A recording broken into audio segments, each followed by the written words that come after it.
Welcome back, everybody, to the channel. Thanks for tuning in to yet another video.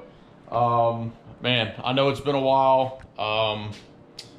It's just been crazy. Everyone knows how it goes with family, the holidays. So yeah, unfortunately, Camaro for the last month, almost two, man, just I haven't been able to get as much done on it as much as I'd like. Very small things getting done with it at all. Like stuff's not even worth videoing. So basically the topic of today's video is what's in this box, and you guys can know by the title, but I thought I'd unbox it for you guys to at least see what kind of shipping you get from Rock Solid Motorsports. But it's all for the Camaro, and we've got big news coming for the Camaro. But you guys know that some of the backstage to that was doing the rod bearings on the M3, and so basically with that, that kind of puts some hold on the Camaro. But a little bit looking into the future, we've got a lot of big moving parts coming for the Camaro. That's the good side. Pretty much, I'm gonna be getting everything ordered for the car to get it to go down the track. I mean, everything from the drive shaft to the brakes, to the whole Dominator and the EFI system from Holley, get to the wastegates, blow-off valve, like all the wiring, the fuel system, the fuel pump, like, I mean, just everything. I've got a list full of stuff that I've still got to get ordered, and it's about to happen. So that's the good news to the future. The bad news to the future is unfortunately, you guys, most of you guys know that I am active duty military, and so I'm not gonna have much time coming up to work on the car in the future, like stuff that can be like, if I was a shop, I'd be working on it every day kind of thing. I don't have that availability at the moment in my life, and so with me gonna be gone here soon for a short amount of time, like there's just not going to be any action on the car, unfortunately. So when the videos do start coming back out for the car, it's going to be all hands on deck, myself. But basically moving forward completely, like there's not going to be any more sitting. It's going to be, I mean, video after video after video after video of me like putting the stuff on the car, wiring it, and that's it. I mean, literally getting everything else done, getting the fuel cell mounted. I mean, everything. I got a whole list of stuff that I've got written down that's going to be transitioning into videos for you guys on the build, which is then going to in turn, I wouldn't say complete the build because the build is never complete, but basically get it finished to the point to where, I mean, it's going to be on the trailer and dragging it to the track, and we're going to be starting to have some fun with this thing finally. So it's going to be, some months to come. However, it is going to be getting the wheels moving. I'm not a shop. Again, as you guys know, I'm not sponsored. Everything that comes out of my pocket to go into the car is out of my own paycheck. And at the end of the day, as much as we'd all love to go fast and have fun with cars every day, some of us, we don't have that luxury. I'm married with kids, and so, I've got a house to take care of and the kids to take care of. So like, at the end of the day, my Camaro and my love for drag racing is going to always be, I wouldn't necessarily say on the back burner, but it's definitely to the side. My family will always come first. And so with that, I had been very receptive to that. And then with that, I've been very delicate with how I spend my money. But basically, I finally made the decision to just pull the trigger and get everything ordered. I'm going to start pulling some money out of savings and just making it happen. So I'm no millionaire. It's just, it is what it is, man. Some of these guys that have these shops and they're sponsored and stuff, they can just pop off a build like this and spend 30, 40, 50, 60, 80K, whatever. And it doesn't even look like nothing, but except for you guys viewing on YouTube, that's like, man, this dude's got it going on. Well, there's no front here, I take it piece at a time. I've already got, as you guys know, if you've paid attention to what's in the car, what you're looking at right here, guys, I can tell you right now what you're looking at. This is $30,000 sitting right here in front of you, and it doesn't even look like anything. I could go off and just tell you piece by piece of the stuff that's in it, but if you paid attention to the build or you've been on the site for a while, you'd know. But it's just crazy. Like that, that's 30K sitting there, and it don't look like 30K at all. To someone that doesn't know shit about cars, that looks like that's a few $1,000s worth of fucking blown up, not even running shit, you know? So needless to say, this whole sport is not cheap. We all know that. But with that, it's about to happen. I've got quite a bit of other stuff coming. I mean, as you guys know, you start adding up brakes. You know, I'm going to go front rear strange brakes, all the Dominator stuff from Holley, boost control, you know, the fuel pump. I mean, dude, you're talking, I mean, that right there is $10,000 by itself. Moral story is, the car's going to be getting going now. It's not going to be no more stagnant to it. It's just going to, unfortunately, going to have to wait until I get back from work. And then I'll have some more time to tackle it. But to head forth on this, I haven't put out a video in a while, so I wanted to make sure that, you know, I tracked all the big movement stuff with the car. I'll pop the hood here for you guys, for some of you guys that maybe not see. So it's a 377-inch LS3 based block, Frankenstein heads, you know, all forged internals besides the rods. So it's got Gen 4 rods in it, and it's on the 94mm turbo. So really kind of straightforward. It's going to be on M1, you know, alcohol, and no coolant system. Fuel cell is going to be up front. All factory suspension. It's going to be a, you know, small tire 28-inch 275 car.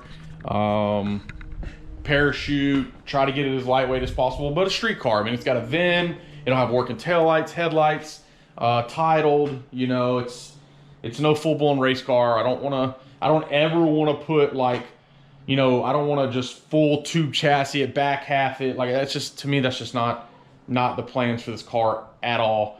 The most it might ever get is it's got an 850 third cage in it right now. And it might go up to, say, like a 25.5 or 3 or 2 or something along those lines, or it gets a bunch of more bars added for safety. That'll be as far as I go with that. It'll always be what it is now with stock suspension, small tire car. I find that type of racing the most fun, the most competitive. It seems like that type of racing also has the greatest support as far as like fans and such. And so there's a lot of grudge racing involved with that, a lot of street racing involved with that. Obviously all kinds of no prep stuff going on all over the country. And so I just wanted to build that type of car. And at the end of the day, you know, if I had a wild hair on my ass and I just wanted to hop in it one day and go drive it to work or drive it across town and get a burger or whatever, like I can hop in it. I mean, it might be an expensive drive running on alcohol and it'll be empty by the time I get there, but hey, I have that opportunity. If I have a full-blown chassis drag car, you're not doing that with it. So basically what I've got in the box for you guys to see today is the torque arm, like floor modification that people do to these 4th gens. Basically these torque arms will hit right here at the end of my finger, like underneath. And so they cut out that whole section and that whole plate goes in there. And then the other one is the trunk. Let me get the key for you guys and I'll show you what I'm talking about. You gotta have to excuse the mess back here because I threw the factory harness in here. But basically this floor, as you can see, goes down. It goes down real deep, comes out and comes back up right here. Well, what happens is you cut all that out and you gain some weight, or you lose some weight, and then you put a piece of plate in there. And so that harness obviously is going to come out, but I figured I would open this up for you guys while it's on the video so you can see the stuff that's coming straight out of the boxes. And so it's not expensive stuff. This stuff here is fairly cheap. I mean, maybe a couple $100 worth of chassis stuff, which is, you know, nothing crazy, but it's good stuff to have on the car. Not necessarily needed per se, but you know, I'm doing this build right the first time. I don't want to go to the track and find out all kinds of problems and issues that I know that it's gonna eventually go to. See, so that's one of the panels there. Pretty straightforward. A lot of packing material. packed it pretty nice. Well, the sweet thing about this is this panel doesn't actually have to be welded in if you don't want, which I already see a problem with the bin. That kind of sucks.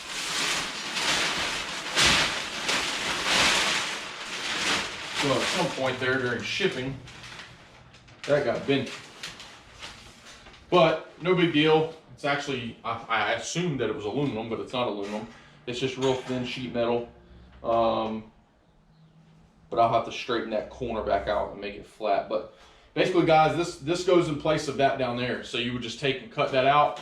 Actually, I think it goes, yeah, like this. So you would just rivet it. You got the rivet spots, or you could tack weld it in place if you wanted. I'm probably just going to drill and rivet it because it doesn't need to be welded. And that's it. That's what happens when you don't have a brake. You don't have, you know, big flat sheets of metal. Because if you were in a shop and you had a brake, I mean, man, that is so simple to build, like, and charge whatever you want to charge out of it. I mean, I just paid, like I said, it was about 180 bucks to get it bought and shipped here. So this kind of goes to show you that if you're a shop and you own a brake, like what you can do, you know what I mean? You just cut this out of a piece of panel, and it's only got 2 bends in it. So you hit it in the brake twice, and boom, there you go. You got your panel. You know what I mean? It'd be super simple.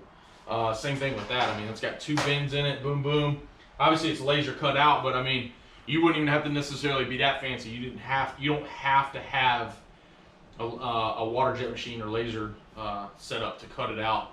You can just use your own method of cutting it the way it needs to be cut, and then you could just put it through a brake. You'd have to have the brake to do this, but nonetheless, it's here, it's bought. You guys get to see it get put in, and then so basically, I'm not in a situation right now. I don't have the right clothes on. I'm gonna go get my coveralls on, get cleaned up, ready enough to do this for you guys, and then I'll show you how it all goes in, how I'm gonna get it situated, and you guys can follow along if you got your build going. Okay, everybody, I've got the car pushed back over. Kind of give myself some room over here, working tools and the welder and such. But basically, I just got the factory carpet deal pulled out that went down in this area. As you guys can see, I got it just laid on top. That whole tub down in there is significantly heavier than, you know, what this is, and plus it gains you a lot of clearance down below. And it makes it for a little easier for you to get stuff mounted inside here. But basically, what I was going to try to show you guys is just kind of the general overall picture of how to install this. I mean, if you do your own wrench turning, you can clearly see this is a very simple install. But I kind of want to just go out over just a couple pointers. And so, like, you know, getting started, you can see that this factory like seam sealer stuff is in the way for it to actually fit down in the area exactly like it should. So what I'm going to do before I get started doing anything else is I'm going to take and grind a lot of that out of its way. So I'm going to get all this out of its way, all this out of its way. Same thing here, all the way across, and in this corner too. So actually, I don't have to go all the way across, but basically just these corners. And so that's going to allow the panel to sit down flat completely, so I can get an understanding of where it's going to sit. Then I'll come back through, and I've decided on these holes where they're rivet, you know, where they've got them, the holes drilled for like rivets. You could use a rivet if you want to install it.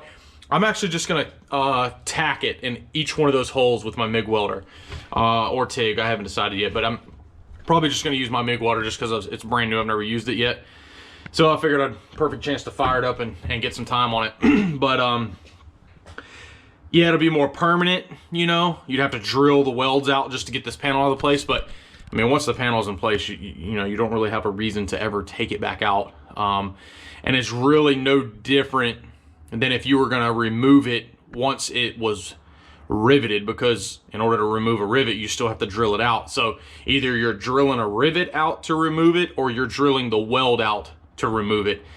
Any case, you're still drilling. So I'm not gonna go through and weld the tops and the side. You know, I'm just gonna literally come through and just hit it with the MIG, just boom, boom, boom, like a good solid weld in each one of those holes, and fixate the car. I'll go through and mark it with a Sharpie, or I need to take the paint off, and I'll scuff off all the paint, get all the paint so it's got a good clean surface to weld to.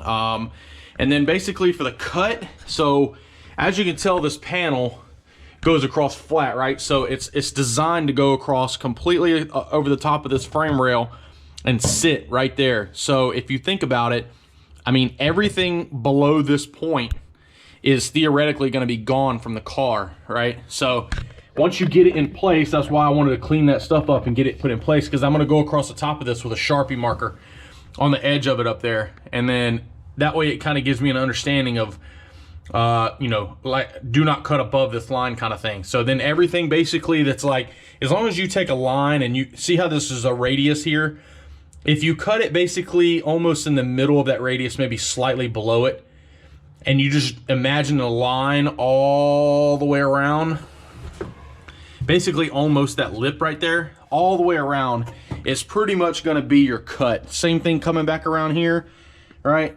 You're just gonna follow that all the way around. And it'll just be like a tub, you know, it'll drop out. And I'll show you guys that before I actually do it, but I kind of wanted to show you guys, you know, basically the process. You don't want to just go down there and just start cutting. You kind of want to get yourself lined up with good measurements, understand like what you're going to be doing with it, and kind of go from there. So also, I meant to say earlier in the video, I'm trying this on the GoPro at 4K. I normally record all the videos at like 1080, but I'm going to try to step it up to 4K and see if this video turns out good. I've never tried a 4K video yet, so I figured I would give it a try and see how it turns out, but we'll adjust that as it goes on. So that's that, and then we'll move to the transmission tunnel. Not transmission tunnel, but the torque arm tunnel there. That's just kind of, it's just sitting in place so you guys can kind of get an understanding of how it looks when it's, you know, essentially going to be in place. What I was going to show you guys is that when this is in place, there's some gaps. But it's nothing too crazy. I was just gonna say that, like, for instance, once you got it in place, see that like little bit of gap there? You know, that you're not gonna get away from that unless you completely like change its angles and stuff. And so I'm just gonna come back around and put this Dynatron seam sealer in here, and I'll go through, and once I have it welded, and I'll seam seal it from the top all the way around. And then the same thing on the reverse side, like looking up, I'll seam seal it from the bottom, so it'll be double seam sealed. But that's pretty much it, guys. It's in place. I have grinded. I mean, it's a mess. You see the shit's everywhere. Once this thing starts flat, you know, slinging shit. But it's just a 4-inch like flapper wheel that's on like your cutoff discs and shit.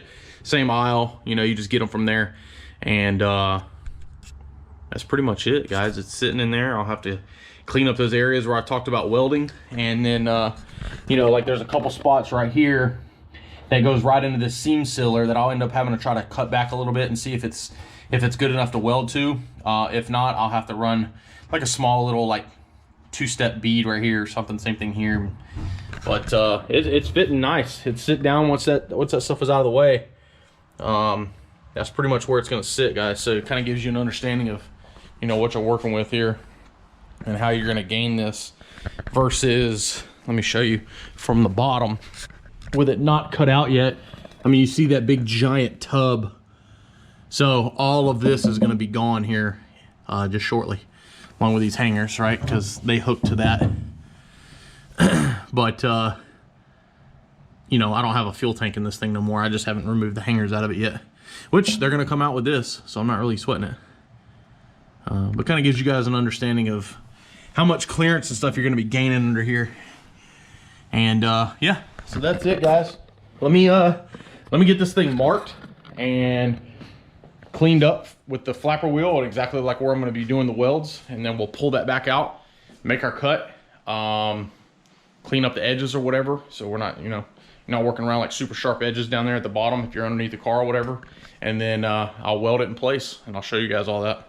Okay, so pretty much got everything cleaned up, got all my marks where I'm going to be doing the welds, and then I went ahead and marked where I'm going to be cutting, so as you guys can see.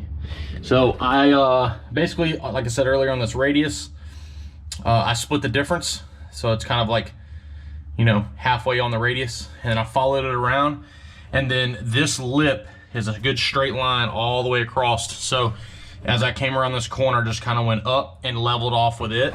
So I'll follow it all the way around. I'll do the same thing coming back down. half on the radius, and then same thing, just straight across on the back side. So it's gonna be pretty straightforward on the cut. And then, like I said, I got the rest of my marks for where I'm gonna be welding cleaned up, okay?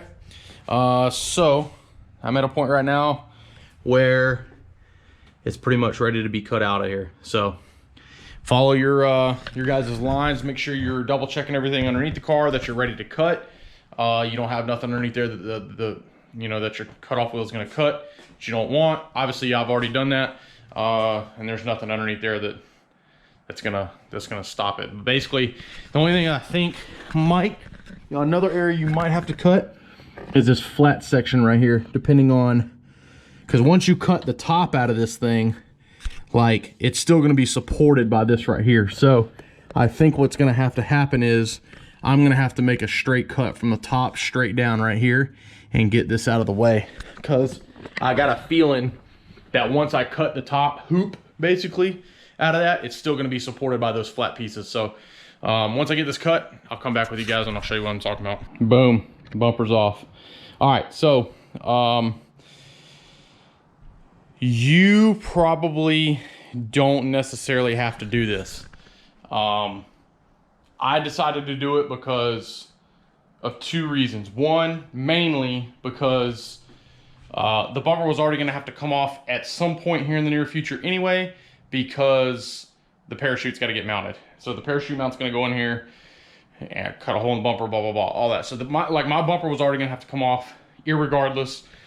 And then two, this cut is the cut that I was telling you about. So my line coming across, well, this is the section right here that's going to have to be cut straight down. And it's almost, I mean, you can get up in behind it and cut it straight down, but you would almost need like a body saw, which I've got one, but my air compressor's down at the moment. So if you could get up there with a small tool, or, I mean, I hate to say it, but maybe even like a hacksaw, you could almost hacksaw it down. But if you want to do it the cleanest and in my opinion, the correct way, pull the bumper. And once you get the bumper pulled off, this is your sight. And then you can clearly see where, you know, what's got to be cut. So that's your cut right there, and then just go straight down. So, which, you know, I'm gonna do that here in just a second. But all right, so I'm back at it now, guys. I lost the battery there for a minute. Sorry if the video doesn't quite like link up. I'll try to edit it the best I can, but basically just kind of wanted to show you guys that it's out.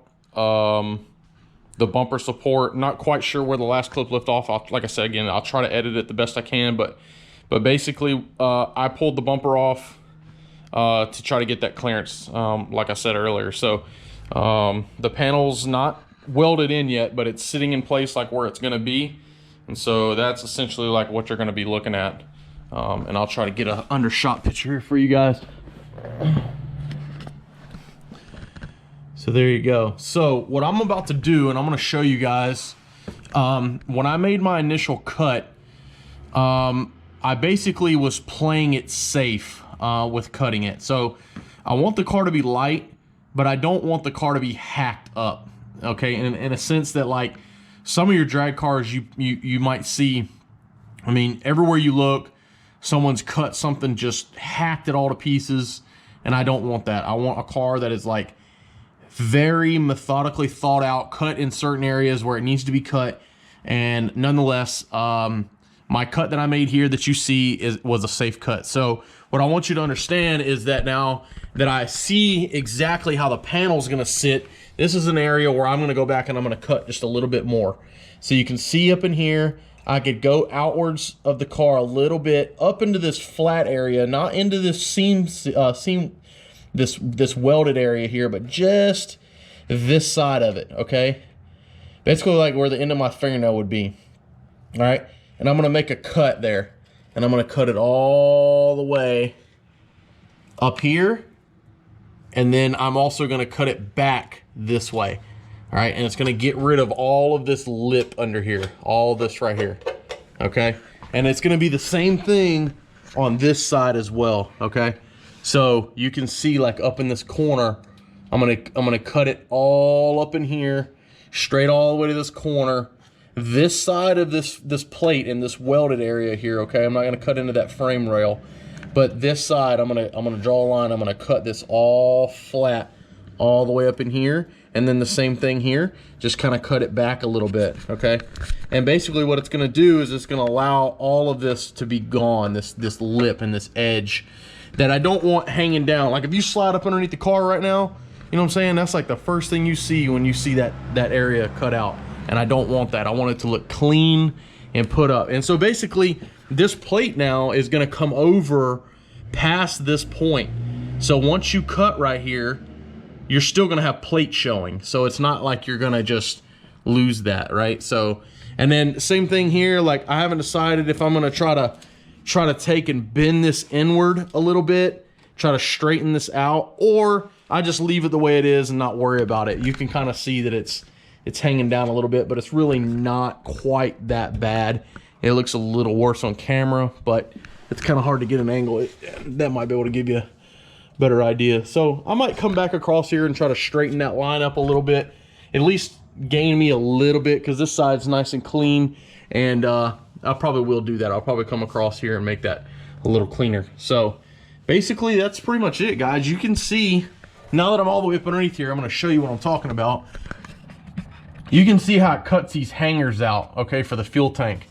So if you're still using the factory tank, you might not be able to do that, okay? Unless you take, and when you make this cut here on the front side of this tub, unless you come down and around that hanger and then back up and across and then down and around that hanger, basically keeping your factory hanger brackets in place. I mean, you could do that, or figure out some way to come up maybe a little higher and cut you some more holes and run you some new hangers, you know, or something. Basically that way, like, you know, if you were using the stock fuel tank, you could get away with doing this plate. So nonetheless, guys, I wanted to kind of show you that and let you know that that's pretty much where I was at with that. The bumper support and all that stuff's going to get thrown in the trash. I'm not worried about that. I'm literally going to be just putting the bumper cover back on the car, and it's held up with a bracket set up on the side, all across the top, and across here, and then also on the bottom. And then I'm going to probably, at a later time, once I get the chute mounted, you can see how the bottom of the bumper's got these mounting points, and so I'll figure out a way to brace that so the bottom of the bumper is not bouncy, and then I can get away with that whole heavy. Between them two items right there, I haven't weighed it, but if I had to guess, you're probably looking at least 30 pounds ish. Now granted, you know, when I get ready to put the parachute mount on it and stuff and put the parachute back on it, well then really, you know, you're almost just adding the weight right back. But nonetheless, the car needs a parachute. It's, you know, there's no way around it. So that can basically take the weight of the parachute. And really that's it, guys. I'm gonna get this thing tacked in those areas that I showed you, right here and here, same thing over here, and then that's pretty much gonna be a wrap with that panel. Like I said, I'll take that seam seal it up, and then it'll be pretty much done. And I will probably throw the torque arm panel, this panel here that's on the transmission area, the drive shaft area, I'm gonna take and probably create another video for that. It's not gonna be anything inclusive, but I'll try to keep the talking to a minimum and just get straight for it. Hopefully it'll be a lot shorter video, and we'll kind of just go from there. So that way this video here is not like 30 or 45 minutes long. I really don't have anything else to say. Again, just like I said, the bumper could probably be pulled off. It'll help you make that last straight vertical cut a little bit easier on both sides. And that's really it, guys. Thanks for watching the video. Make sure you hit that like button and subscribe to the channel. Like I said, we're about to be on full tilt with the Camaro. So things are about to start really happening. It's going to start coming together. The car will be ready, not within the next couple months, but I mean like fully at the end of the year. By the time the end of the year rolls around and we're like, you know, ending the race season, like I should be racing it by that time. So and then it'll roll into the next winter or whatever and whatnot. So nonetheless, thanks for watching, and if you guys haven't subscribed already, hit that subscribe for me. Hopefully this video helps one of you guys out. Appreciate it. You guys stay safe. See you next time.